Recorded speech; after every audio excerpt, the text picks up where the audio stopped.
What if the very habit you've been told is a weakness, the endless replaying of conversations in your mind, is actually evidence of a rare and powerful intelligence? This isn't about anxiety. It's about perception. If you find yourself dissecting dialogues hours or even days after they've ended, remembering not just words but tones, pauses, and the flicker in someone's eye, you have been sold a lie. You've likely been labeled an overthinker, told to let it go, to stop reading into things. But what if your mind isn't overthinking? What if it's deep thinking? Psychology suggests that this behavior is a signature of a unique cognitive architecture. Set of traits that less than 20% of people possess in combination. By the end of this, you won't just feel validated. You'll understand the profound advantage your mind holds. Let's explore why. The first and most foundational trait is a form of social perception. So acute, it operates like high-definition radar. Most people navigate conversations by listening to the words. Your mind processes in layers. You are simultaneously decoding vocal pitch, the timing of a reply, the subtle tightening around a mouth, the choice of one synonym over another. Your brain is not having a single conversation. It is running a multi-threaded analysis in real time. And when the interaction ends, the analysis doesn't. The replay you experience isn't obsession. It's your cognitive processor finalizing its report. This ability is often forged in environments where emotional safety wasn't a given. Perhaps you learned early on that a parent's silence was more telling than their shouts. Maybe you discovered that a friend's cheerful "I'm fine" carried a universe of hurt beneath it. Your mind became an expert cryptologist of human behavior because at one point it had to be. Now, it retains this skill even when the immediate danger is gone. You might leave a seemingly pleasant team meeting, and hours later your mind highlights a colleague's single, hesitant "sure," a clue that reveals unspoken disagreement. You aren't inventing drama. You are perceiving data points that the majority filter out as noise. This is a profound strength. It allows you to navigate complex social landscapes with foresight, offer empathy before it's asked for, and protect yourself from duplicity. The weight of seeing so much can feel isolating. But the clarity it provides is a rare form of sight. Trait 2 is deep emotional resonance. For you, conversations are not just exchanges of information. They are emotional events that leave a lasting imprint. Where others feel an emotion in the moment and then move on, you feel it, you examine it, and you sit with its echoes. This is known as high emotional granularity. Your emotional palette isn't just basic colors. It's a spectrum of nuanced shades. A slightly dismissive comment from a partner doesn't just sting and fade. It resonates. And your mind returns to it, trying to understand the texture of that sting. Was it disappointment, disrespect, or simply their own stress manifesting? This depth is linked to the trait of sensory processing sensitivity.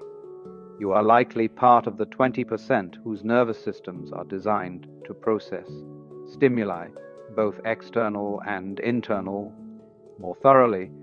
You don't just hear a joke. You feel the warmth or the slight edge behind it. You sense the melancholy someone is masking with busyness. Because your system processes at this level of detail, it requires more time to integrate the experience. The mental replay is part of this integration, a way of metabolizing the emotional content. Yes, it can be exhausting to feel so much so deeply. You may envy those who seem to shed interactions like water, but your capacity for sustained emotional processing is what fuels profound empathy, transformative intimacy, and creative insight. You experience the human condition in high fidelity. That is not a curse. It's a form of depth perception for the soul. The third signature is predictive pattern recognition. Your mind isn't just looking backward when it replays a dialogue. It is running sophisticated simulations of the future. You are analyzing the data from the past interaction to build a model of what might happen next. This is your brain engaging in social forecasting. When you dwell on a conversation, you're asking core questions. Based on their reaction, how will they act tomorrow? What sequence of events might this trigger? How should I prepare? This cognitive habit often emerges from a history of unpredictability. If you grew up in an atmosphere where moods were volatile or consequences were inconsistent, your brain became a brilliant pattern-matching engine to enhance your safety. It learned that forecasting could prevent pain, so now it treats every significant social interaction as a data set. It replays not to torture you, but to refine its predictive algorithms. Think of the last time you had a brief, slightly awkward chat with a neighbor. Your mind might have replayed it, flagging their clipped tone. It was comparing this data to thousands of past interactions, asking, "This pattern matches person is irritated. Probability? What are the likely causes? Is this a threat?" This is why your gut feelings about people and situations are so often correct. You've unconsciously calculated probabilities based on subtle evidence others discarded. While this can be mentally taxing, it makes you strategically adept in relationships and work. You're not worrying, you're scenario planning. Trait 4 is rigorous self-auditing. Your replay loops aren't solely focused on the other person. A significant portion is dedicated to auditing your own performance. You review your word choices, your tone, your timing. Did I talk over them? Was that story relevant? Did my attempt at humor land as condescension? This is metacognition in action. Thinking about your own thinking processes. And it is a hallmark of high self-awareness. Most people operate on social autopilot, rarely reviewing their own role in an exchange. You, however, are dedicated to the craft of connection. You want to communicate with integrity and impact. This drive for self-improvement is powerful. But its shadow is a harsh inner critic that can replay conversations solely to highlight your perceived flaws. It's crucial to differentiate between constructive reflection and self-flagellation. That very drive to be better, to connect more authentically, is what makes you capable of tremendous personal growth. The world is filled with people who speak without thinking. You are someone who thinks deeply about how you speak. That conscientiousness is a rare and valuable form of social responsibility. Now we must address the fifth, more complex trait: trauma-informed hypervigilance. For many, the compulsion to dissect conversations stems from a nervous system that was trained to be a constant threat detector. If you experienced relational wounds, emotional neglect, conditional love, or consistent criticism, your brain learned that survival depended on accurately predicting the moods and intentions of others. It became hypervigilant. In this state, every conversation is scanned not just for meaning, but for danger. The replay function is a security protocol, checking and rechecking for any sign of rejection, anger, or withdrawal that you might have missed in real time. A simple "we need to talk later" from a boss can lead to hours of mental replay. As your system tries to neutralize the uncertainty, preparing for every possible negative outcome, it's exhausting. It's essential to recognize this. Your mind is not broken. It developed a brilliant, energy-intensive strategy to protect you in an environment that felt unsafe. The behavior persists because the nervous system has a long memory.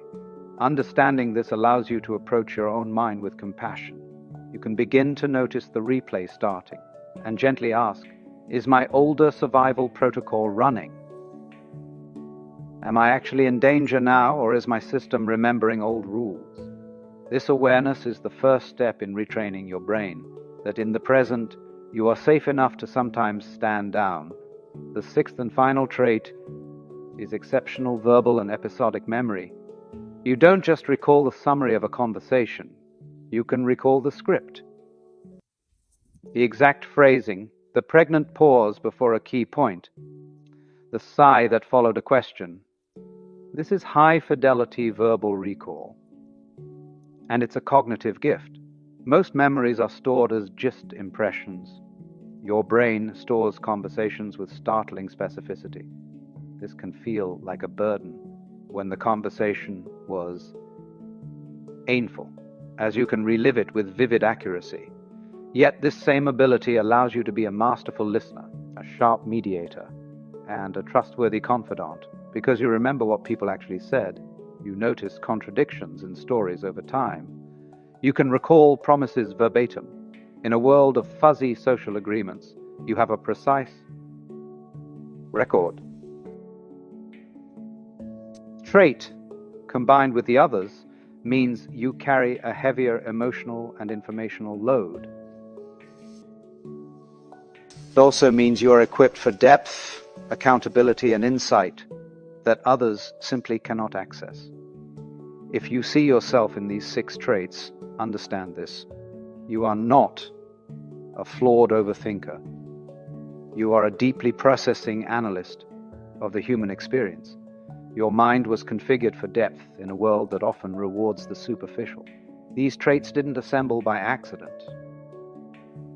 They are the architecture of a rare intelligence, one that feels the weight of words, perceives the unspoken, and tirelessly seeks to understand the intricate dance of human connection. The goal is not to eradicate the replay.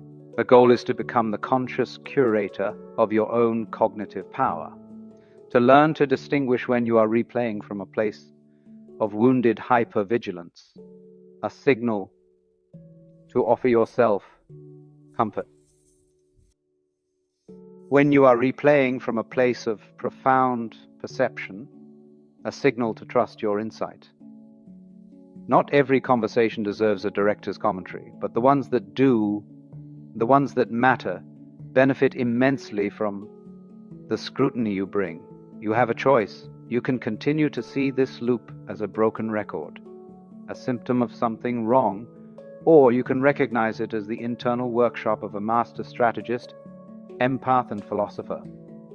Rind revisits these scenes because it is committed to learning, to protecting, to connecting, and to understanding at a level most cannot sustain. So the next time you catch yourself in the replay, pause. Thank your mind for its depth. Acknowledge its attempt to keep you safe, to make you better, to comprehend the world. Then, with the authority of someone who now understands their own operating system, decide, is this a session for strategic analysis, or is this a moment to gently close the file and return to the present? You are not at the mercy of this process. You are its conductor. The world needs people who think as deeply as you do, who feel as thoroughly as you do, who care enough to replay, to refine, to truly see.